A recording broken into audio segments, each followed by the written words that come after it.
can't give us an answer. In the meanwhile, everybody just sits tight.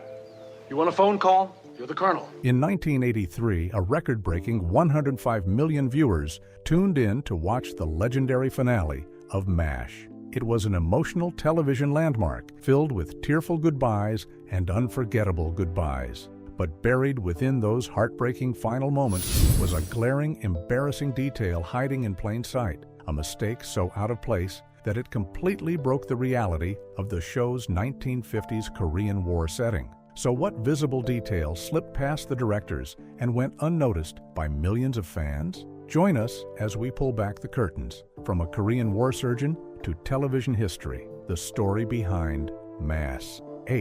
The worldwide success of MASH looked almost effortless. Week after week, millions laughed at the witty banter, mourned the heartbreaking losses, and watched a fictional army hospital become one of television's most beloved families. Yet long before the record-breaking finale and the unforgettable mistake that would quietly slip into television history, the series had already been shaped by a remarkable chain of real-life experiences, unexpected casting choices, and last-minute decisions that could have sent it down a completely different path. Looking back now, it's almost impossible not to wonder how many of the show's greatest moments nearly happened another way. The story actually began in 1968 when Surgeon H. Richard Hornberger decided to turn his experiences during the Korean War into a novel. Writing under the pen name Richard Hooker, he teamed up with writer W.C. Hines to create MASH, a novel about 3 Army doctors, drawing heavily from Hornberger's time serving with the 8055th Mobile Army Surgical Hospital. The book struck a chord with readers, offering a rare blend of battlefield tragedy and razor-sharp humor. Just 2 years later, acclaimed director Robert Altman adapted it into the hit film MASH, creating the fictional 4077th unit by simply cutting the original hospital number in half. By 1972, the story found new life once again as a television series that would ultimately run for an incredible 11 seasons. Part of what made the show feel so authentic was that several of its biggest stars had actually worn military uniforms long before stepping onto the set. Alan Alda, who became inseparable from the role of Hawkeye Pierce, spent 6 months serving in the U.S. Army Reserve in Korea. Jamie Farr, the man behind the unforgettable Corporal Klinger, enlisted in the Army and was stationed in Japan before joining Red Skelton's USO tour through Korea. Wayne Rogers, who played Trapper John, had previously served in the U.S. Navy as a ship navigator, while Mike Farrell, television's B.J. Honeycutt, served in the U.S. Marine Corps. Their first-hand military experience added a layer of realism that audiences may never have consciously noticed, but certainly felt. The casting process, however, nearly changed the entire identity of the series. Before becoming the lovable Lieutenant Colonel Henry Blake, McLean Stevenson originally auditioned for Hawkeye Pierce. Producers instead convinced him to take the commanding officer role, a decision that proved to be one of the show's smartest moves. Another major twist came when comedian Robert Klein was offered the role of Trapper John McIntyre, but turned it down. Although many assumed he later regretted passing on one of television's biggest hits, Klein has always insisted that he never looked back with regret. Even behind the scenes, MASH came together under surprising circumstances. Veteran screenwriter Larry Gelbart had grown tired of Hollywood and moved to London, but the chance to adapt Robert Altman's film pulled him back. Working at an astonishing pace, he wrote the pilot in just 2 days, earning $25,000 for the script. Meanwhile, one character who was never expected to stick around ended up becoming one of the show's greatest icons. Corporal Klinger was originally written for a single episode and was initially conceived as a gay character. That idea was eventually abandoned, transforming Klinger into the cross-dressing soldier desperately trying to convince the Army he was mentally unfit for service. Inspired in part by comedian Lenny Bruce's claim that he received a Navy discharge after declaring he had homosexual tendencies, the revised character became one of MASH's most memorable and beloved creations, proving that some of television's biggest successes begin as complete accidents. The hidden conflicts that made MASH. Even better, if there was one battle the cast and creators of MASH never expected to fight, It wasn't against television ratings or demanding production schedules. It was against the very network bringing the show into American homes. Time and again, creative decisions collided with executive demands, forcing the people behind the series to defend the realism that made MASH so special. Incredibly, some of those behind-the-scenes disputes ended up shaping the show just as much as anything that happened on screen. One of the biggest disagreements centered around something viewers heard every single week. Series creator Larry Gelbart and executive producer Gene Reynolds strongly opposed the use of a canned laugh track, believing it undermined the emotional balance of the series. To them, MASH wasn't a traditional sitcom. It blended comedy with the harsh realities of war, and artificial laughter often felt completely out of place. CBS, however, insisted that audiences expected laughs in a 30-minute comedy and refused to remove them entirely. After lengthy discussions, Gelbart and Reynolds won one important compromise. The network agreed that there would be no laughter during scenes inside the operating room, allowing those moments to retain the gravity they deserved. As the years went on, the laugh track became noticeably quieter, and in the United Kingdom, the BBC went a step further by airing the series without it altogether. The network also drew the line at stories it feared would make the American military look bad. One proposed episode focused on soldiers deliberately standing outside in freezing temperatures until they became sick enough to be sent home. While the storyline was inspired by a tactic reportedly used by real troops during the Korean War, CBS considered it too unpatriotic and refused to let it air. The rejection frustrated the writers, who believed the series worked best when it reflected the complicated realities of war rather than presenting an idealized version of military life. The writers eventually found a clever way to settle another ongoing problem, this time much closer to home. Cast members frequently approached them with detailed notes and complaints about their scripts, forcing constant revisions. After growing tired of the endless feedback, writer Ken Levine and his fellow writers decided to make a point without saying a word. On 2 separate occasions, they wrote scenes requiring the actors to wear heavy winter parkas while filming on the Malibu ranch, set in temperatures reaching between 90 and 100 degrees. The uncomfortable experience delivered the message loud and clear. Before long, the steady stream of nitpicking script notes came to an abrupt end. One of the show's biggest cast shakeups happened because of an oversight that seems almost impossible to imagine today. Wayne Rogers, who played trapper John McIntyre, decided to leave after the 3rd season as he became increasingly unhappy with his role. Producers threatened him with a breach of contract lawsuit, only to discover they had a major problem. Rogers had never actually signed a contract in the first place. He had refused the standard television agreement because he objected to its outdated morals clause, and without his signature, the studio had no legal way to force him to stay. Although he admitted he missed the cast, especially his close friendship with Alan Alda, Rogers always maintained that leaving the series was a decision he never regretted. 9. Alda was the only actor who was aware of Henry Blake's fate, until moments before shooting the final scene in Abyssinia, Henry, the shocking death that changed MASH forever. Few television moments have stunned audiences quite like the death of Lieutenant Colonel Henry Blake. Even decades later, fans still remember exactly how it felt to hear Radar O'Reilly quietly walk into the operating room and deliver the heartbreaking news. But what made that unforgettable scene even more powerful was the extraordinary effort the creators took to ensure nobody, not even most of the cast, knew it was coming.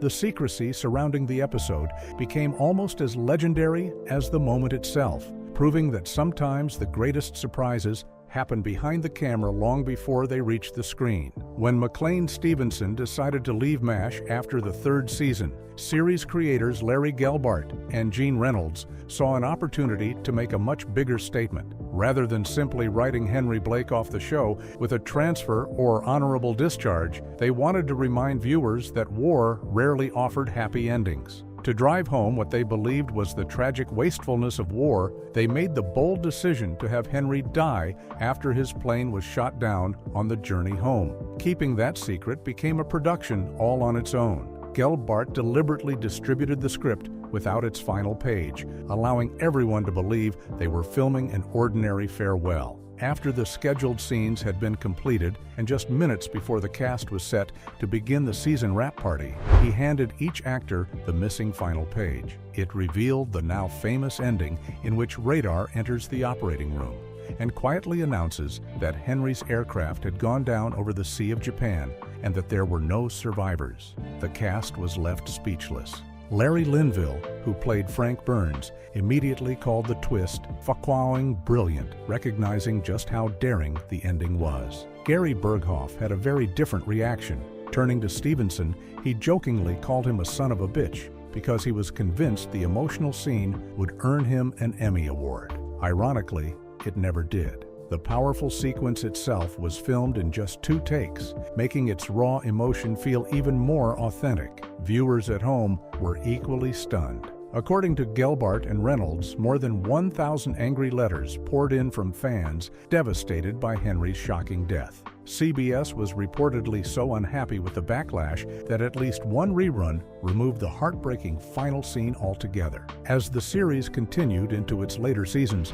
the writers found themselves facing a much lighter challenge. After introducing so many wounded soldiers over the years, they gradually began running out of believable character names. Their solution was surprisingly creative. During Season 6, several Marine patients were named after members of the 1977 California Angels infield. A season later, injured soldiers borrowed the names of players from the 1978 Los Angeles Dodgers. Ken Levine even slipped in a personal reference during Goodbye Radar by naming Radar's new girlfriend Patty Haven after one of his former girlfriends, adding another hidden inside joke for himself. Perhaps the most remarkable statistic of all is that MASH ended up lasting far longer than the conflict it portrayed. The Korean War lasted just 3 years, 1 month, and 2 days. Yet the television series spent an incredible 11 seasons following the lives of the doctors and nurses stationed at the 4077th. Somehow, a story built around one of history's shortest modern wars became one of television's longest-lasting and most beloved dramas, leaving behind a legacy that still resonates decades after the final salute. How MASH became one of television's greatest success stories. By the time MASH reached its final episode, it was no longer just another television series. It had become a cultural phenomenon that millions of viewers simply couldn't imagine saying goodbye to. The emotional farewell marked the end of an era, but the numbers it produced were almost as unbelievable as the story itself. Even after the final salute, the show's influence refused to fade, spawning new series, preserving cherished props, and leaving behind real-world reminders that its legacy was far from over. When Goodbye, Farewell, and Amen aired on Monday, February 28, 1983, it became one of the biggest television events in American history. An astonishing 77% of everyone watching television that night had tuned in to see the doctors and nurses of the 4077th say their final goodbyes. That translated to roughly 121.6 million viewers, a figure that remained unmatched by a scripted television finale for decades. The show's incredible popularity was reflected in its advertising prices as well. When MASH premiered in 1972, a 30-second commercial cost advertisers around $30,000. By the time the finale arrived 11 years later, that same commercial slot had skyrocketed to an incredible $450,000, highlighting just how valuable every second of airtime had become. The success of the series also inspired several attempts to continue the story after the original ended. The most successful was Trapper John, M.D., which ran from 1979 until 1986 and followed Trapper John McIntyre years later as Chief of Surgery in San Francisco, although Wayne Rogers did not reprise the role.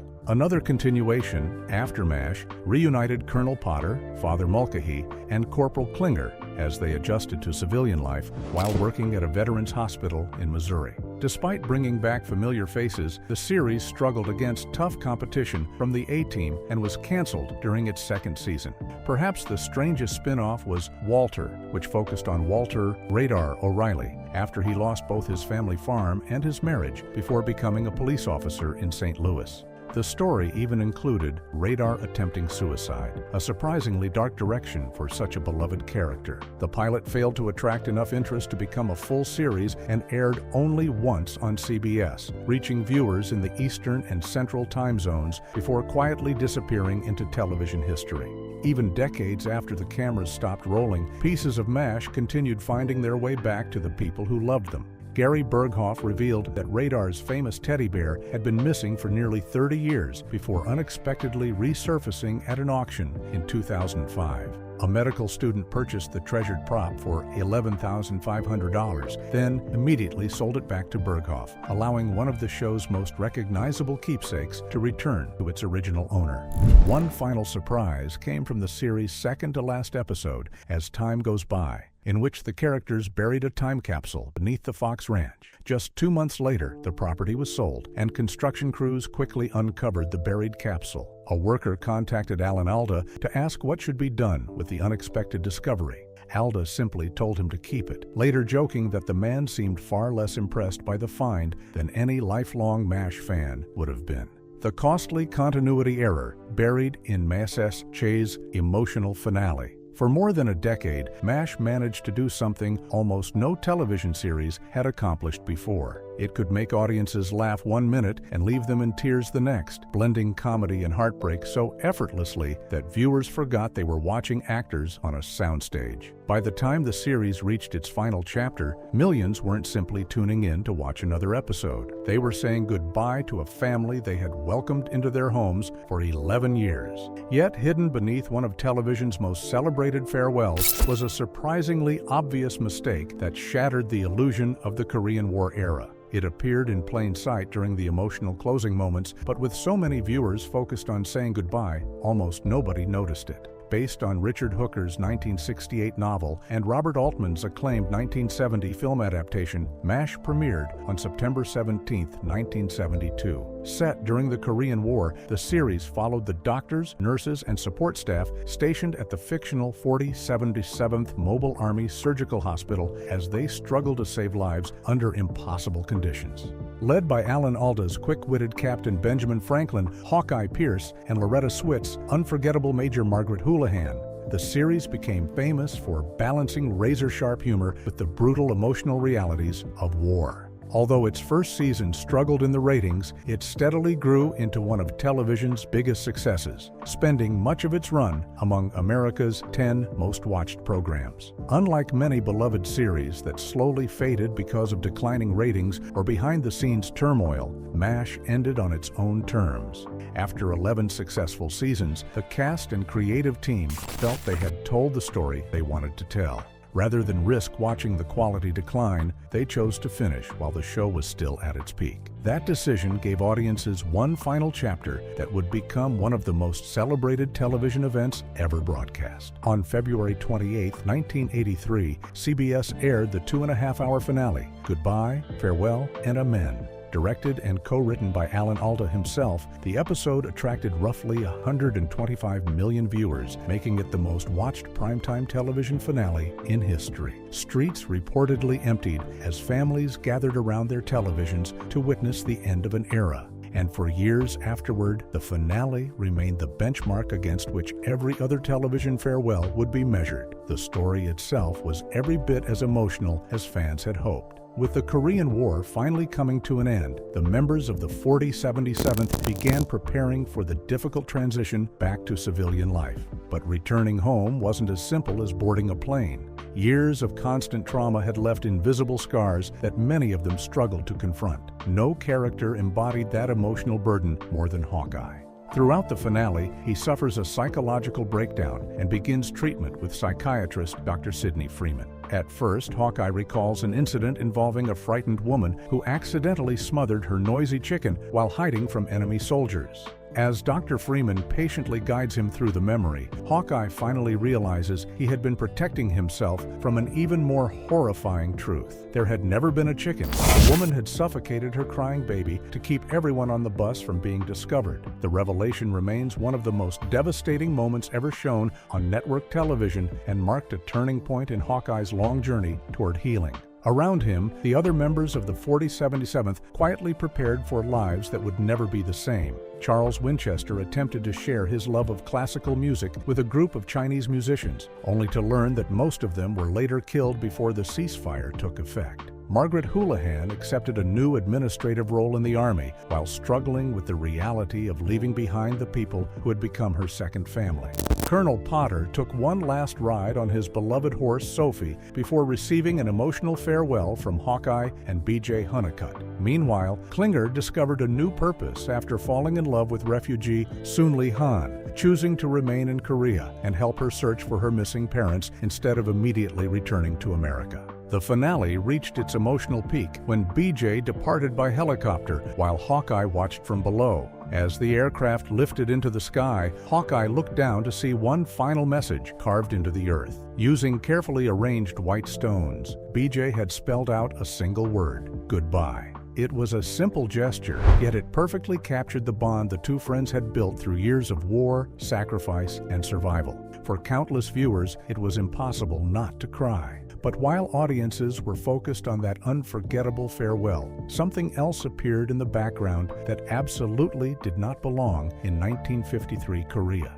During the helicopter sequence, sharp-eyed viewers later noticed modern paved roads and contemporary vehicles visible beyond the filming location. Instead of preserving the illusion that the characters were still in a war-torn Korean landscape, the background briefly revealed unmistakable signs of 1980s Southern California surrounding the Fox Ranch where the series was filmed. The production team had become so focused on capturing the emotional weight of Hawkeye and BJ's goodbye that this glaring continuity mistake slipped through editing completely. It's the kind of error that instantly breaks the historical setting once you spot it. After spending 11 seasons carefully transporting audiences to the Korean War, the finale accidentally reminded everyone that they were really looking at a television set in California decades later. Ironically, that mistake has done little to tarnish the episode's extraordinary reputation. If anything, it highlights just how emotionally invested viewers were. More than 100 million people watched the finale, yet almost nobody was paying attention to the scenery because every eye was fixed on Hawkeye, BJ, and the heartbreaking end of their journey. The emotions were simply too powerful for a few misplaced details in the background to matter. Today, with the passing of Loretta Swit in 2025, Alan Alda remains the only principal cast member to appear in both the pilot and the finale who is still alive. Their final performance together continues to stand as one of television's greatest achievements. And while the modern roads and vehicles remain a fascinating production slip for eagle-eyed fans, they ultimately serve as a reminder that even the most legendary finales are created by human hands. Some mistakes become footnotes in history, but the story, the friendships, and the unforgettable goodbye are what audiences remember most. What happened to the MASH cast after the show ended? When MASH signed off in 1983, it wasn't just the end of one of television's greatest series. It was the moment millions of viewers had to say goodbye to characters who had become part of their own families. For 11 unforgettable seasons, the doctors, nurses, and staff of the 4077th shared laughter, heartbreak, and sacrifice, creating a bond with audiences that few shows have ever matched. But once the cameras stopped rolling, the actors behind those iconic roles embarked on remarkably different journeys. Some reached even greater heights, others quietly stepped away from Hollywood, and a few, sadly, are no longer with us. No one became more closely associated with MASH than Alan Alda, whose portrayal of Captain Benjamin Franklin, Hawkeye Pierce, earned him 6 Emmy Awards and 6 Golden Globes during the show's run. Rather than fading after the finale, Alda continued building an impressive career, appearing on ER, The West Wing, Ray Donovan, and The Big C. His performance as presidential candidate, Senator Arnold Vinnick on The West Wing, earned him his only Emmy outside of MASH.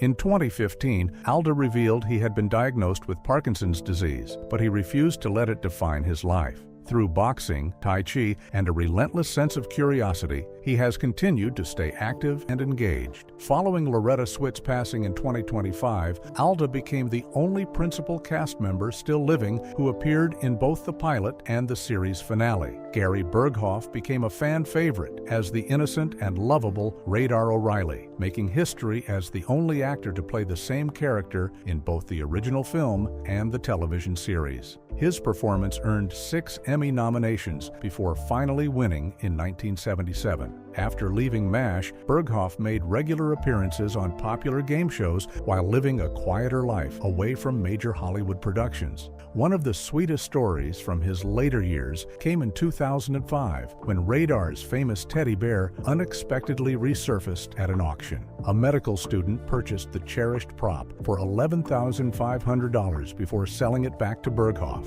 reuniting the actor with one of television's most recognizable keepsakes. Loretta Swite transformed Major Margaret Hot Lips Houlihan from a stern, one-dimensional head nurse into one of television's most respected female characters. Alongside Alan Alda, she remained with the series from its first episode to its last, collecting 2 Emmy Awards along the way. Away from acting, Swite became a passionate advocate for animal rights and hosted Those Incredible Animals. Her final television appearance came in 2008, and she passed away on May 30th, 2025, at the age of 87, marking the end of an extraordinary career. Jamie Farr's unforgettable portrayal of Corporal Maxwell Klinger turned what was originally intended as a one-time guest role into one of the show's greatest success stories. Ironically, Farr was the only principal cast member who had actually served in Korea, even wearing his real military dog tags throughout the series. After MASH, he enjoyed success on Broadway in Guys and Dolls, continued acting in television, and remained happily married to his wife, Joanne Richards, whom he wed in 1963. Together, they raised 2 children. Mike Farrell joined the cast during season 4 as Captain B.J. Honeycutt after Wayne Rogers departed the series. He quickly became one of the show's emotional anchors and even wrote and directed several episodes. Following MASH, Farrell appeared in series including Providence, Desperate Housewives, Law & Order, SVU, and Supernatural, while also becoming an outspoken political activist and author. In 2022, he reunited with Alan Alda to celebrate the show's 50th anniversary, delighting longtime fans. Several beloved cast members sadly are no longer with us. Larry Linville, remembered for playing the pompous Frank Burns, chose not to renew his contract after 5 seasons because he believed the character had run its course. He continued acting until his death from pneumonia in 2000. Wayne Rogers left the series after season 3, later reinventing himself as a successful investor and financial commentator before passing away in 2015 from complications of pneumonia. William Christopher, who lovingly portrayed Father Mulcahy after taking over the role from the pilot actor, continued acting in television before dying from non-small cell lung cancer on New Year's Eve in 2016. More than 4 decades after the final episode aired, the cast of MASH remains inseparable from one of television's greatest achievements. Though many have passed on and others have stepped away from the spotlight, their performances continue to introduce new generations to the humanity, humor, and heartbreak that made the 47th impossible to forget. What MASH episode is still your favorite to this very day? Let us know in the comments below. Don't forget to like, share, and subscribe. Also, click the next video shown on your screen. You will enjoy it.